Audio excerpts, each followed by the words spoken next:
So part 2. So we've gone through the letters of TAPLOID: temptation, attention, persistence, listen, obsession, insecurity, desperation.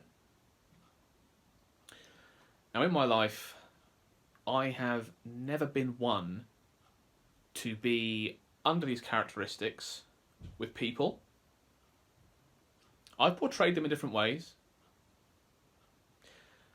I have had a gambling problem in my life. So I'm very aware, being tempted to put that bet on, looking for the attention by telling someone I've done it, keep persisting with it, refusing to listen, then becoming obsessed, not necessarily becoming insecure, but feeling more secure if I got the right outcome, and then desperation. I'd find all ways to make it happen, like any gambler would. Like any smoker would. Smokers, oh, they're a classic. Smokers are classics. They are tempted to have a cigarette. They look for the attention by thinking it's cool. They persist with it. They don't hear anyone. They don't even listen.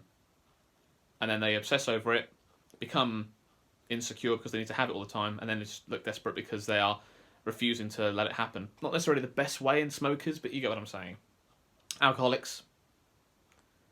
Overspenders. But where I'm going to hit the nail on the head here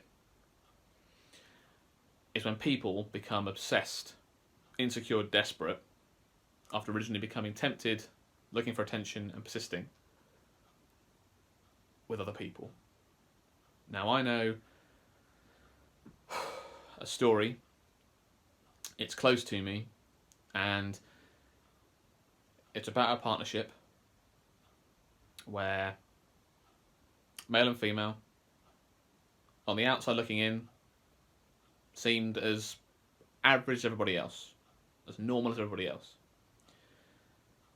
There were times where the guy and myself would have conversations about anything.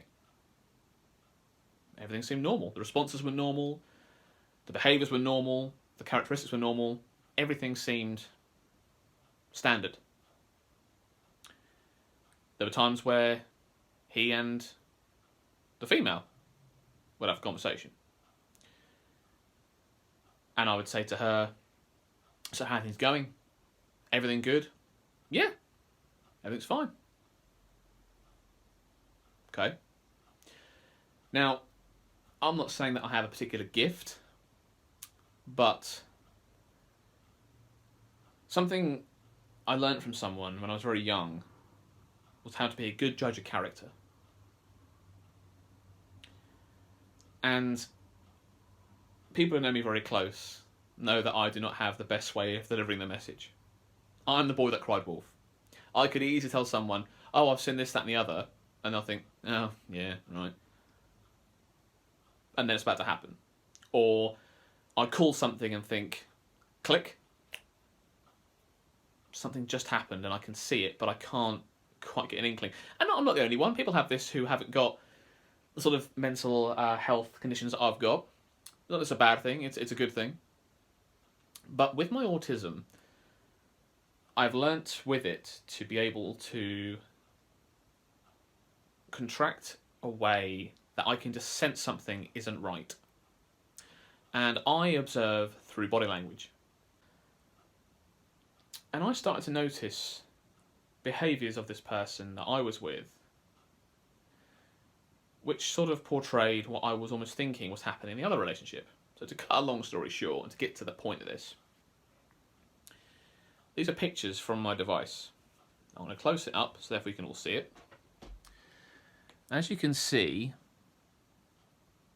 that's one photo.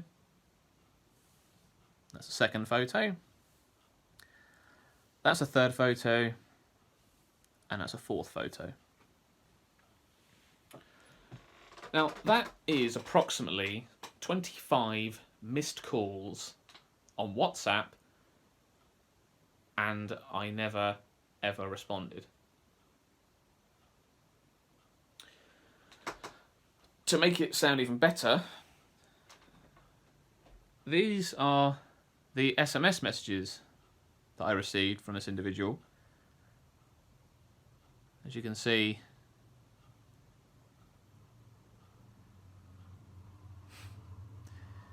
is it sinking in yet? So I told this individual, once all these calls had happened, there must have been, what, 40 there? 35? Over a space of a month, right? I sort of said, look, could you, like, lay off the calls? Because there's so many times that I'm not with you that I need to kind of have my own space. I do a lot of running, whatever. So the second week rolled by, nothing had changed. So I'd said, look, I spoke about this last week, nothing's changing. Another few days went by, and I said, look, we've had 2 conversations in the last week, and this is the 3rd one within 10 days. I need some time apart. I can't carry on. This isn't going to work. We agreed because the other person wouldn't allow me to do what I wanted, because her temptation, her attention, her persistence, and her lack of listening became obsession, insecurity, and desperation. And those are qualities I just don't find attractive in anyone. Friend, foe, member of family, partner, anyone. Then I sort of made it clear that on the 4th attempt of saying, look, we've had this conversation 3 times already. Once when it was pleasant, the 3rd time as a concern, and now I'm saying it's almost like a case of, look, this is an ultimatum now. You've got to lay off this. This has to stop. And then I said, look, 4 attempts later, nothing can happen. I'm going to have to pull the plug. Sorry. That's the way it goes.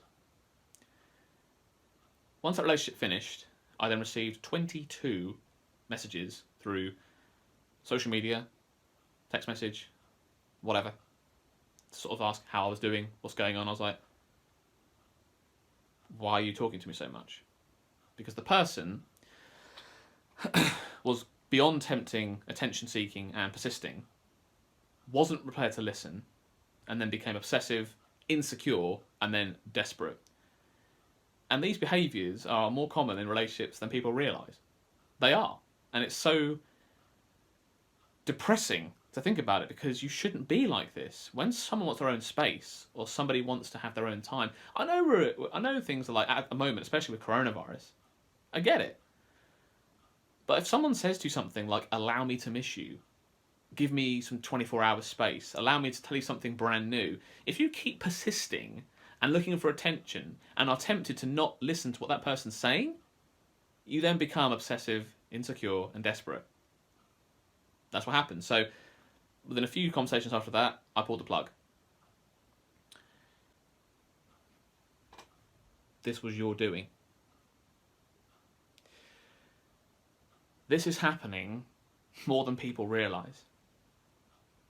If you get a sign or a hint, or anything in your body that thinks, my friend, my work colleague, my partner, someone in your life who is doing these behaviours, or you are seeing this in their trends, or social media, for example, if you see someone constantly liking and commenting all the time what they're doing, or checking their phone all the time, or knowing where they always are, or even at social gatherings, literally doing nothing but just analysing what's in front of them, you have to make people aware of it. This video is a wake-up call. These 2 parts are an alarm bell. People use fancy slogans and fancy words for certain things, you know, like when a stroke happens and what to do with that, or heart attacks, what to do with that. Mine is about emotional abuse. And thankfully, it didn't become physical. But how long is it until that would have happened? This is to make people aware. If you see people being tempted, looking for attention, or persisting with anything that you can see, get them to one side, get them to listen, because what will happen next is they'll become obsessed, insecure, and desperate. Thank you so much for listening. Thank you, subscribers. Don't let it happen.